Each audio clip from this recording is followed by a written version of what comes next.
ആത്മീയ മേഖലകളിൽ ഈ ഒരു തെറ്റ് വരുത്താതിരിക്കാനായിട്ട് പ്രത്യേകം ശ്രദ്ധിക്കണം. എന്താണെന്നറിയാമോ?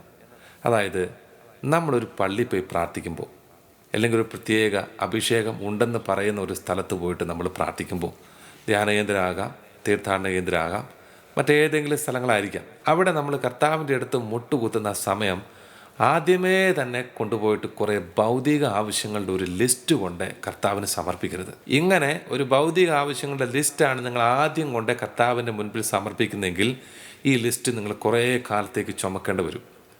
കുറേ കാലം ഈ ലിസ്റ്റ് നിങ്ങൾ ചുമന്ന് നടന്ന് അവസാനം നിങ്ങൾക്ക് മനസ്സിലാകും ഭൗതിക ആവശ്യങ്ങളുടെ ലിസ്റ്റല്ല കർത്താവ് ആദ്യം ആഗ്രഹിച്ചതെന്ന്. പിന്നെ എന്താണ് കർത്താവ് നിങ്ങളിൽ നിന്ന് ആഗ്രഹിക്കുന്നതെന്ന് ചോദിച്ചു കഴിഞ്ഞാൽ അതിനുത്തരം കർത്താവിൻ്റെ പരസ്യജീവിതം തുടങ്ങുന്ന ആ കാലഘട്ടത്തിലേക്കൊന്ന് തിരിഞ്ഞു നോക്കുക. മത്തായിയുടെ സുവിശേഷം, മർക്കോസിൻ്റെ സുവിശേഷം, ലൂക്കായുടെ സുവിശേഷം, ഈ 3 സുവിശേഷത്തിൽ ഈശോ പരസ്യജീവിതം ആരംഭിക്കുന്ന സമയത്ത് ഈശോ ആദ്യം അഭിമുഖീകരിച്ചത് എന്ത് പ്രശ്നമാണെന്ന് ഒന്ന് അവിടെ പോയി നോക്കുക. ആദ്യം എഴുതപ്പെട്ടത് മർക്കോസിൻ്റെ സുവിശേഷം എന്നാണല്ലോ നമ്മളെ പഠിപ്പിച്ചിട്ടുള്ളത്. മർക്കോസിൻ്റെ സുവിശേഷത്തിലെ ഈശോയുടെ പരസ്യ ജീവിതം എങ്ങനെയാണ് ആരംഭിക്കുന്നതെന്ന് നോക്കിക്കേ. അവിടെ ശ്രദ്ധിക്കേണ്ടത് പരസ്യ ജീവിത കാലത്ത് ഈശോ ചെയ്ത ആദ്യത്തെ അത്ഭുതം എന്താണ്? അവിടെ ഭൗതികമായിട്ടുള്ള അത്ഭുതമാണോ? 5,000 പേർക്ക് കൊടുത്താണോ? മറ്റേതെങ്കിലും വിധത്തിലുള്ള മനുഷ്യൻ്റെ ഒരു ഭൗതികമായിട്ടുള്ള ആവശ്യത്തെ നിറവേറ്റി കൊടുക്കുന്ന ഒരു അത്ഭുതമല്ല ഈശോ അവിടെ ചെയ്യുന്നത്. മർക്കോസിൻ്റെ സുവിശേഷം 1-ാം അധ്യായം അതിൻ്റെ 21-ാം തിരുലിഖിതം മുതലൊന്ന് വായിച്ചു നോക്കിയേ. ഈശോ ഒരു പിശാച് ബാധിനെ സുഖപ്പെടുത്തുന്നു. ഈശോ ആദ്യം നേരിട്ടത് പിശാചിനെയാണ്, പൈശാചിക ശക്തിയാണ്, അശുദ്ധിയുടെ സാന്നിധ്യത്തെയാണ്, തിന്മയുടെ അശുദ്ധിയുടെ സാന്നിധ്യത്തെയാണ് മനുഷ്യരിൽ നിന്ന് ഈശോ ആദ്യം പുറത്താക്കിയത്.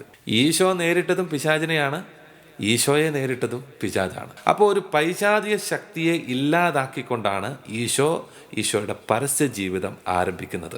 ലൂക്കായുടെ സുവിശേഷത്തിലേക്ക് നോക്കിയേ. 4-ാം അധ്യായത്തിൻ്റെ 31-ാം തിരുലിഖിതം മുതലൊന്ന് വായിച്ചു നോക്കിയാൽ മനസ്സിലാകും. അവിടെ പരസ്യ ജീവിതം തുടങ്ങുന്ന സമയത്ത് ഈശോ ആദ്യം ചെയ്യുന്ന അത്ഭുതം പിശാച് ബാധനെ സുഖപ്പെടുത്തുന്നതാണ്. അപ്പോൾ ലൂക്കായുടെ സുവിശേഷത്തിലും ഈശോ പരസ്യ ജീവിതം തുടങ്ങുമ്പോൾ ആദ്യം ചെയ്യുന്ന അത്ഭുതം ഭൗതികമായിട്ടുള്ള ആവശ്യങ്ങൾ നിറവേറ്റി കൊടുക്കുന്ന ഒരു അത്ഭുതമല്ല, പിശാചിനെ നിർവീര്യമാക്കുന്ന, തിന്മയെ എടുത്തു കളയുന്ന, അശുദ്ധിയെ ഇല്ലാതാക്കുന്ന ഒരു അത്ഭുതമാണ് ഈശോ പരസ്യ ജീവിതകാലത്ത് ആദ്യം ചെയ്യുന്നത്. മത്തായിയുടെ സുവിശേഷത്തിലേക്ക് കടന്നു വരുമ്പോൾ നമുക്ക് കാണാനായിട്ട് സാധിക്കും. ഇങ്ങനെ ഒരു ഹെഡിങ് ഒന്നും അവിടെ എഴുതുന്നില്ലെങ്കിലും മത്തായിയുടെ സുവിശേഷത്തിലും 4-ാം അധ്യായത്തിൽ അതിൻ്റെ 24-ാം തിരുലിഖിതത്തിൽ വളരെ വ്യക്തമായിട്ട് കാണിക്കുന്നുണ്ട്. രോഗികളെ മാത്രമല്ല ഈശോ സുഖപ്പെടുത്തിയത്, അവിടെ പിശാച് ബാധിതരെയും ഈശോ സുഖപ്പെടുത്തി. ഈശോയുടെ ശുശ്രൂഷ തുടങ്ങുന്ന കാലഘട്ടത്തിൽ ഈശോ മനുഷ്യരിൽ നിന്ന് ഇല്ലാതാകാൻ ആഗ്രഹിച്ചത്, മനുഷ്യരിൽ നിന്ന് എടുത്തു മാറ്റാൻ ആഗ്രഹിച്ചത് അശുദ്ധിയാണ്. അപ്പം ഞാൻ നിങ്ങളോടൊരു കാര്യം പറയട്ടെ. നിങ്ങളുടെ മാതാപിതാക്കളൊക്കെ നിങ്ങളെ പഠിപ്പിച്ചിട്ടുണ്ടാവും. നിങ്ങൾ ആദ്യം കയറുന്ന പള്ളിയിൽ പോയിട്ട് നിങ്ങൾ 3 ആവശ്യങ്ങൾ ചോദിച്ചോണം. നിങ്ങൾ ആദ്യം കയറുന്ന പള്ളി ആയതുകൊണ്ട് ആ 3 ആവശ്യങ്ങളും കർത്താവ് നിങ്ങൾക്ക് നടത്തി തരും. ഇങ്ങനെ ഒരു കാര്യം നിങ്ങളുടെ മാതാപിതാക്കൾ നിങ്ങളോട് പറഞ്ഞിട്ടുണ്ടാവും. എനിക്ക് തോന്നുന്നത് നമ്മൾ നല്ലൊരു ശതമാനം ആൾക്കാരും ഈ 3 നിയോഗങ്ങളുടെ അല്ലെങ്കിൽ ഈ 3 ആവശ്യങ്ങളുടെ ഉള്ളിൽ എത്രമാത്രം ഭൗതിക ആവശ്യങ്ങൾ കുത്തി നിറയ്ക്കാൻ പറ്റുമോ അത്രമാത്രം അതിൻ്റെ ഉള്ളിൽ കുത്തി നിറയ്ക്കും.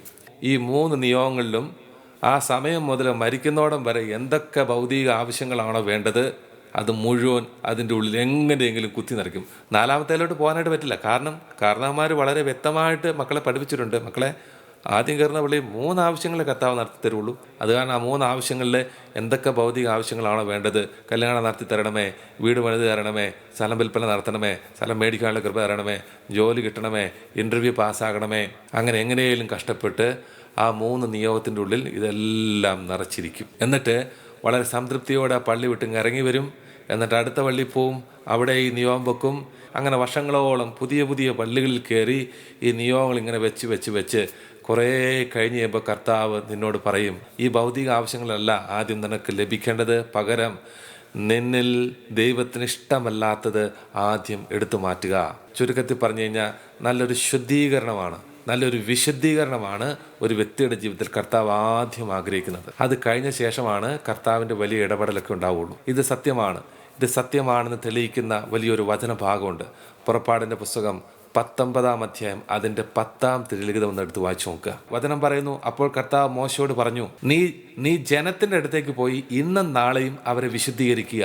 എന്നിട്ട് 15-ാം തിരുലിഖിതത്തിൽ വചനപ്രകാരം പറയുന്നുണ്ട്, അവൻ ജനത്തോട് പറഞ്ഞു, 3-ാം ദിവസം ഒരുങ്ങിയിരിക്കുക. 3-ാം ദിവസമാണ് കർത്താവ് അവർക്ക് പ്രത്യക്ഷപ്പെട്ട് അവരെ അനുഗ്രഹിക്കുന്നത്.